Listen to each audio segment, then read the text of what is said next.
My first gratitude is for the Darug people who are the traditional custodians of the land that I'm on today. But Jorge, thank you so much for so many things. And Risa for an incredibly powerful presentation. There's a lot that's going to sit with me for digestion and reflection over the next few days. In many public spaces, we're alerted by trigger or content warnings for material that might cause distress. And this gives the reader or the listener a chance to step away. In this work, we can't step away, and we don't give these warnings out at our master classes or in our weekly case presentations.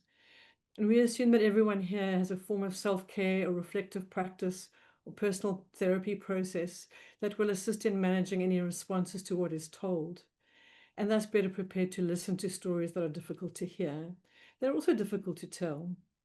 And I invite you now to hear a client's story. I will talk about the therapy, but please don't listen for the things that I did or didn't do, or think of helpful things to say. I'd just like you to participate in this telling in a slightly different way. Can you sit back and listen to the story and tune into your own reactions? Notice what emerges in you, where your attention settles, when it wavers. Notice your body, your breath, your stomach, your thoughts. And yes, if you've got feelings about me, notice those as well. In the next 20 minutes, I'm going to talk briefly about countertransference, avoidance, reflective practice, and to hopefully illustrate, I'm going to present a small section of work with the client. So originally I'd planned to share from my work as a clinical consultant, but as I sought examples, I decided that I actually needed to speak from the most accessible and authentic place that I could, which is my own work and my own clinical supervision. Risa's presentation covered countertransference in detail and depth and powerfully, but I'd like to add my 2 cents. I believe that countertransference reactions are inevitable because we're human, not because we are flawed. So when something from a client touches a vulnerability in us, that vulnerability is activated. And that thing might be their trauma, but it's not only trauma that we react to, it's also the everyday wounds to the self, like betrayal, abandonment, unmet need, that come with being human. And I think that our attachment histories will obviously inform those reactions. And this is where our own therapy or self-reflection is key. The reaction that we have and the vulnerabilities that are activated might be so difficult to sit with that we defend. And the defense is commonly in the form of avoidance. It's a really human reflex. We all know it. Why would we go towards something which we think or we know will cause pain or distress? But it's not so useful in healing from trauma. There's so many ways that we avoid, and we need to use clinical supervision or reflective practice to identify our go-to avoidances. Many of you will relate to the rush to call a service and pour energy into case management. Some will know the panic of a micro-sleep in the middle of a session or a flight into fantasy, perhaps even something as banal as what you're going to be doing after work. But there are dangerous avoidances. Concealment, silence, and forgetting are aspects of most interpersonal and refugee or collective trauma. And these are forms of avoidance that we need to be sure we don't perpetuate in sessions. Minimizing a client's story or their distress and then not giving it space or attention is another huge red flag that there's countertransference operating and in need of investigation. It's not for interpreting or judging, but investigating to see what it might tell us about where we go next. Perhaps the most efficient way, though, to not deeply hear a refugee client's story is to not get an interpreter, to not give them a chance to tell their story in their mother tongue. Now, I don't know to what extent that might have played out with the client I'm going to present. We could argue that we always give clients a choice and that some will say, no, no interpreter, thank you, for various reasons. And we readily agree for various reasons, but I do think it's worth investigating. Even in therapy that's not saturated with trauma and loss, though, we do avoid. How often do we explore sexuality, racism, or even the client's own bigotry or unpleasant parts? And we don't, because we get uncomfortable and we struggle to sit with our own discomfort sometimes. There are many ways of attending to countertransference and avoidance, but clinical consultation or supervision and reflective practice are 2 of the key professional activities. There are many ways of doing and benefiting from supervision. At STARTS, we've always had it built into our work week. Sometimes it's group, sometimes individual. Some focuses more on what to do, and some will be more reflective. In reflective supervision, which is ideally boundary and containing, we bring a client to mind, and we share what comes up, safe in the knowledge that the reflections on the client and our work won't be judged or analyzed. We reflect on those reactions to clients so that we can understand them and we don't enact them. Any feelings or thoughts aroused, which might be horror, joy, sadness, aggression, must be given space. These are our feelings. As we go, we identify any triggers or biases. I believe we do this because we need to know what it is that we're listening to in sessions.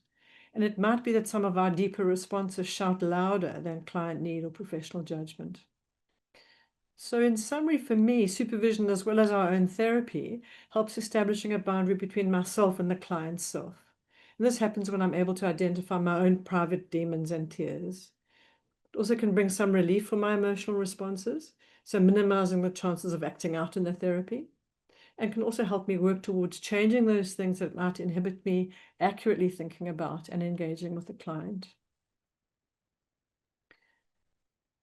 I now want to tell you some of Almaz's story. I've gone to some lengths to disguise her identity, including altering names, dates, and details. She's a 32-year-old Ethiopian woman, born into a traditional Christian Orthodox Oromo family. This picture is a kinetic family drawing that I asked her to create, just as part of settling into the history taking. This is her family standing around. Her sister in white died when Almaz was young. She has 3 older brothers and 2 parents. Almaz is the 5th born of 5, but she's not present in the picture. How does this drawing land for you? No interpreting, just your sense of your own reaction. Looking now at her referral from her GP. The referral says, FGM, flat affect, please assess and advise. Good English, does not want interpreter. I'm shocked and angry. The shorthand to me is dismissive and callous. And I also want to note here that FGM, female genital mutilation, while a frequently used shorthand, is not a phrase we use with clients. It's vital we find and use the word that they use. And in line with many other services and with Almaz's own reference, I will refer to female genital cutting. So I have to sort out my feelings about the referring person before I meet Almaz. I can't be carrying that with me. But why not? I think it's because our feelings usually have somatic representation, and we're liable to unconsciously communicating them to others who, in the absence of context and unable to read our minds, might take an angry face personally. So I have to take this to supervision. I realize that I'm angry with other people not doing their job properly. And as I let that out, I come up against my own feelings of powerlessness to help this person. Those feelings are defended against when I'm able to blame someone else for not doing their job. So now I can sit about doing mine a little better, I hope. Almaz arrives at our first session, a tiny skeletal figure. She's bird-like and frail, as though ravaged by an illness. She's got no energy left to fight. I feel immediately tearful and protective at the same time. But she engages actively, meeting my eyes and issuing the odd challenge of her own, and I'll come back to that shortly. Briefly looking at the assessment, she presented as cognitively fine, a pleasant demeanor, but a very flat affect. She reported that her sleep, appetite, and energy levels weren't wonderful. She agreed that she was socially isolated and had a tendency to avoid closeness because she can't trust. She also reports some hypervigilance and thinks that sometimes she's been followed. In addition to a clinical interview, Almaz completed several psychometric measures that are all used with all STARTS clients in the initial assessment. Her responses, no surprise, suggested moderate depressive and mild anxiety symptoms. I want to now show you Almaz's response on the WHO-5. I love the WHO-5 because it can be run like a conversation as long as you're not burdened by the need for psychometric rigor. I'm only going to show you the areas that she's really struggling in. She's struggling with cheerfulness, vigor, and interest in life. So all of the areas that are about aliveness. And Almaz's own narrative supports this frame. The thing that upsets her most is that she feels no joy. So at STARTS, we use this model to help synthesize what we know of a client, attempting to make sense of their presenting issues in relation to their past experiences and their current context. The complex interaction will play out differently for different people. Now, I'm not going to work through this systematically as we usually would in these presentations. Instead, I'll present a brief summary that will illustrate the several risk or stress points in Alma's story that will undermine her well-being. Almaz grew up in the repressive dictatorship that was Ethiopia. Her family were close and religious. At 12, she underwent ritual genital cutting. At 15, she became politically active, and at 18 was arrested and imprisoned with other members of a progressive organization. For 2 years, she shared a cell with her comrade B. Starvation was their torture. On their release from prison, they remained under government surveillance, and they decided to flee Ethiopia, making their way to Yemen on the so-called Eastern route, from Yemen to Indonesia to Australia by boat. The two women stayed together, but on arrival here, and I don't understand how this actually happened, Almaz was sent to Villawood and B to Brisbane. On release from Villawood, she was well supported in her resettlement. She got a job packing shelves, went to TAFE, got her HSC, then to uni, where she studied international relations. She couldn't develop a passion for that work and went back into retail, now in a more senior role. The impact of these experiences will be most acutely felt within the realms of her current life stage needs. And for her, these include unmet expectations of an intimate relationship, of a friendship circle, and of a family alliance. I want to also note the many protective factors that Almaz is able to draw on. From within, it's her pleasant personality, her intelligence, her capacity for self-reflection. Externally, employment she quite likes, and her friend B, who will be moving to Sydney soon. And so we go about planning therapy with all of the above in mind. But mostly, the therapy needs to be planned around Almaz's goals. She wants to feel joy. And joy will become our initial focus. We have 25 sessions over a year. She only cancelled when unwell or couldn't navigate transport, but she always let me know. My approach is largely supportive and client-centered, but I do really enjoy narrative approaches. Narrative exposure therapy, which I won't present in detail here, became the way for Almaz to tell her full story. But as you will see, that would only work once I'd faced my own avoidance. I want to start to talk about the therapy now, about my reactions to things and about what ensued. So I'll present an excerpt from our initial conversation. We were busy discussing her referral. She'd gone to her GP to get a specialist referral for dysmenorrhea. And thinking I was tuning into something from her, I say, "You must have felt quite anxious about having that pelvic examination." She says, "Why? Because of the cutting? This is a challenge."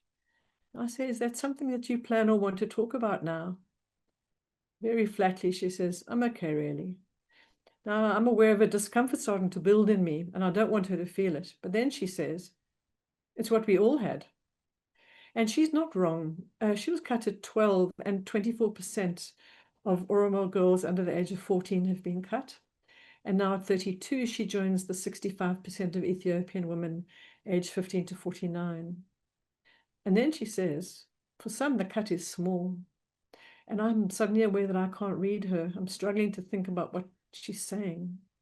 But she continues, "My best friend always said that we'll meet these Western professionals who will get upset." So I'm thinking she's read something that I thought I had disguised. And I say, "I'm really sorry if you sensed that I was upset." And she says, "There's nothing to be upset about. That's just colonial imperialism." And I'm suddenly horrified, but my horror has just been framed as a position, almost delegitimizing it. And I get really caught up in that sudden reminder that I'm the white doctor, and I desperately don't want to offend or perpetuate any imperialist dynamics. I feel a bit ashamed too.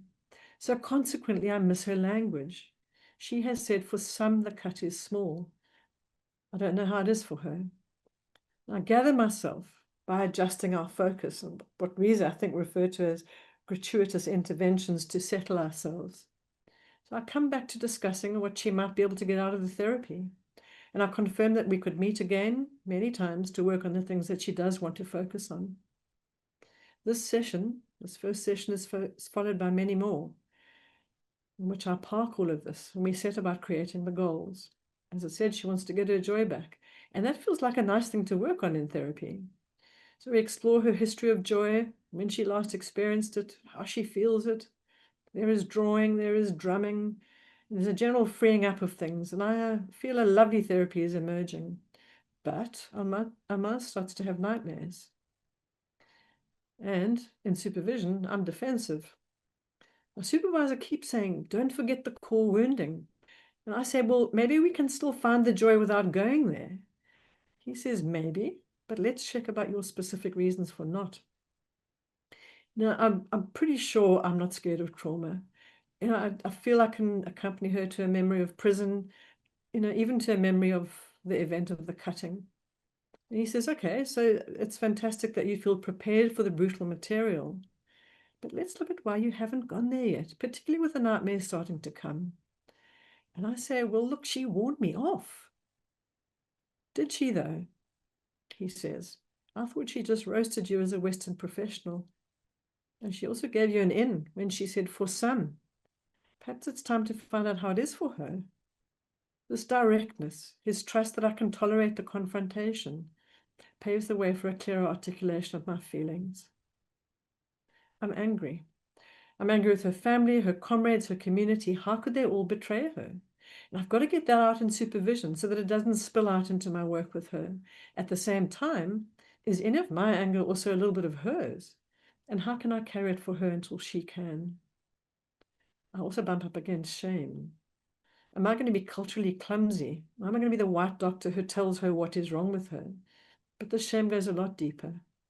The trauma of female genital cutting is an intimate trauma, and it's witnessed by others. I don't want to repeat that scenario unless I can manage it well and make sure that my focus is on her need, on her pain. I also feel protective yet helpless. But this is nothing compared to the helplessness she would have felt it several times in her life.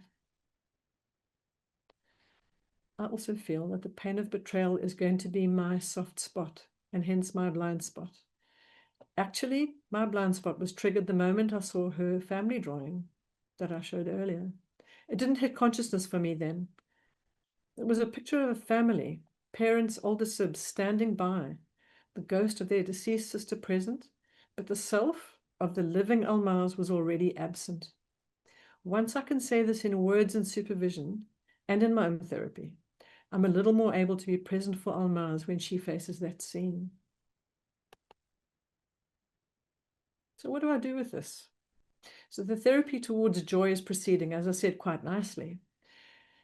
But I've become aware of things that I didn't let myself sit with or face. Having in a small measure faced the anger, helplessness, and the strong desire to avoid, I have to decide what to do. On the one hand, just being aware is going to help me be open to what's really happening for her. But I guess that I'm still afraid that if we explore certain things, that I won't be able to contain my feelings. And in particular, I fear that I will cry. In my therapy and in my supervision, I work on a bit of a plan to be more robust. I start to feel emboldened to approach her with my concern. Would she prefer to work with someone who would have the same belief as her about the cutting? And I tell her that I'm finding it really hard to bracket that, to ignore it in our quest to reclaim the joy. She says, it's all good, I'll stay with you. We do a review of how far we've come, reflecting that we've developed some trust, but that we haven't been talking about something that is very important, that our nightmares might be nudging us towards. And I say, I think we've both been afraid of looking at this. I tell her that I realize that she is able to revisit those memories and that we can keep her okay. I propose that we approach her life story using narrative exposure therapy. I explain it to her, I describe it to her, that it could be a way to get to know and support her little 12-year-old self who's been holding the joy as well as anger and fear. Narrative exposure therapy involves the client walking us through their history, placing flowers for positive events and stones for events associated with loss and trauma. We start with early memories, which are good and marked on a big piece of paper by flowers that she draws. I won't go into that for time reasons. But very soon we get to the first stone, the first moment of pain and distress, and that's her sister's death. We walk gently around the scattered memories, and I start to form a picture of her sister who, at 8, was taken for ritual cutting and never returned home. This opens opportunity for Almaz to place the second stone. When she was 12 and still at school, she befriended a boy whose parents were evangelical Christians. She liked him. One day, walking home from school, they held hands, and a neighbor reported this to the priest. The priest convinced her parents to perform ritual genital cutting. As she tells this, I'm aware that something in me is being touched. I have to pay quick but compassionate attention so that I can continue to hear her memories of that day. I slow my breathing and have a little chat with myself. We complete her narration of that day, and she paints a full picture of a deeply traumatic event. She also remembers being very angry and dysregulated for months afterwards. The priest and community concluded that the boy's family had put an evil eye on her out of envy for her family's property, and this was causing her rages. She has believed that for years. But in telling this story in this way, Almaz becomes aware of a new perspective on her angry dysregulation, which is now tinged with pain, betrayal, and deep loss. And she suddenly asks the question, why didn't she, her mother, love me enough to stop it? Gently exploring this, Almaz begins to consider perspective on her mother. Looking back as an adult, she understands, perhaps, that there would have been religious conflict, with this boy's family being evangelical Christians. So together we can imagine how pressure from the community grew until the priest forced the issue. This brings a little compassion for her mother. The anger and the pain at betrayal will take longer to resolve. Our conversation in the next session was interesting. She wanted to tell me about being in love with the boy, about the time when she was outgoing, colorful, and vibrant. And this needed a flower, and one that sat right next to the stone, but was no longer wiped out by it. I found that I just want to keep her there. A few weeks after this session, she tells me that she's watched a program on surgery to reverse cutting. She's been in contact with a group in South Australia called Desert Flower. This is their logo. And this is the new path she takes, one where she will receive further counseling and possibly surgery to heal the small physical cut and to continue to hold the huge psychic wound. Take a moment now to note what stays with you. Any feelings, any thoughts? What did you do with them? Did anything snag? Were you aware of avoiding or tuning out or thinking of the shopping? I hope that the way that I've shared Almaz's story and mine illustrated the importance of reflective practice in managing the barriers I had to fully listening, exploring, and facilitating change with this client. My intention has been to normalize this process that all of us as witness listeners go through. That's the process of reacting to a client's story. Our reactions are not for interpreting or pathologizing. They're for being aware of and for being able to make repair or correction when our response is not useful in the role that we have. I want to thank you all for listening to the story, to Nuri Mahrabi and Karen Daniel for helping me through, for helping me with how it feels, and to Almaz for letting me stick around. Thank you.